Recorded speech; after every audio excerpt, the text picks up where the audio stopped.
I mean, you know, times change, but the schemes of the wicked are the same. Attack the man. Destroy his credibility. No wise man does everything that the people agree with. If the people were foolish before they met the wise man, how could the fool be in constant agreement with the wise man? Either the wise man is another fool. You didn't understand me.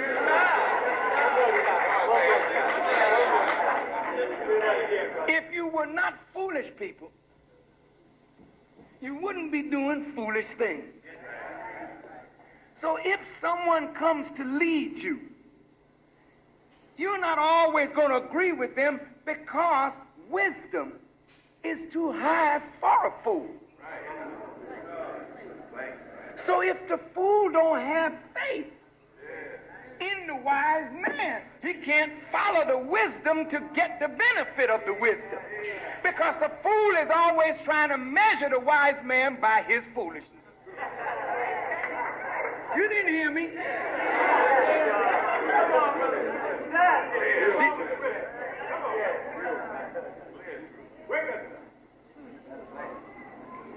Look, if the scriptures of the Bible says that he would lead the blind by a way the blind knew not.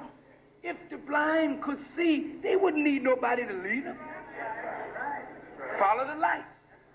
Ain't gonna run into anything. But if you're blind, don't yank your hand out of the seeing man's hand and say, oh, I don't need you to lead me. You're going wrong. You can't see.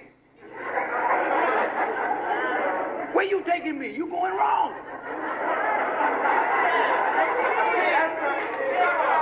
Look.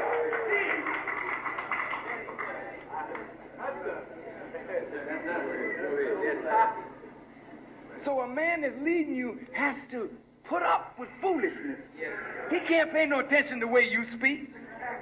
Because you make him angry, he'll let your hand go. And let the blind fool get hit by a truck. Because that's how crazy we are. We attack our friends and love our enemies. All right.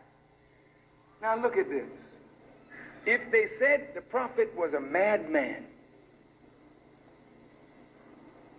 and they looked at his condition, he wasn't rich, and they said, well, if he was such a man from God, why aren't treasures sent down from heaven?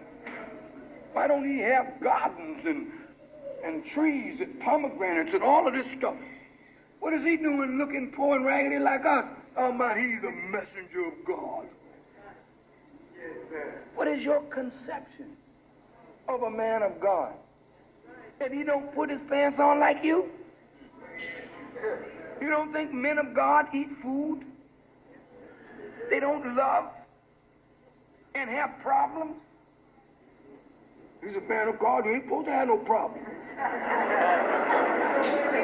Then you don't know anything about the book, the Bible or Quran. All men of God had problems. They had problems in their families. They had problems with their wives. They had problems with their children. The Quran says to Muhammad, among your wives and your children, there's an enemy for you, so be aware of them. So the man had problems, didn't he? How are you going to know he's a man of God? Unless he handles problems well. Then he's a guide for you. See? So how does the enemy work? Break your faith in the man, then we've broken your faith in the truth taught by the man. That's the attack. So there's always something that a man does that you don't understand.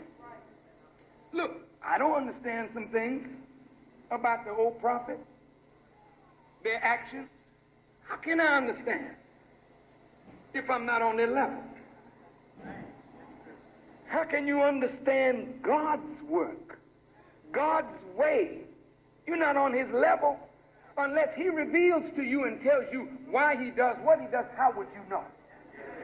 What are you going to judge God with? Your foolish mind? Come on, talk to me. The wisest among us in here, what are you going to judge God with? With what you know? Please.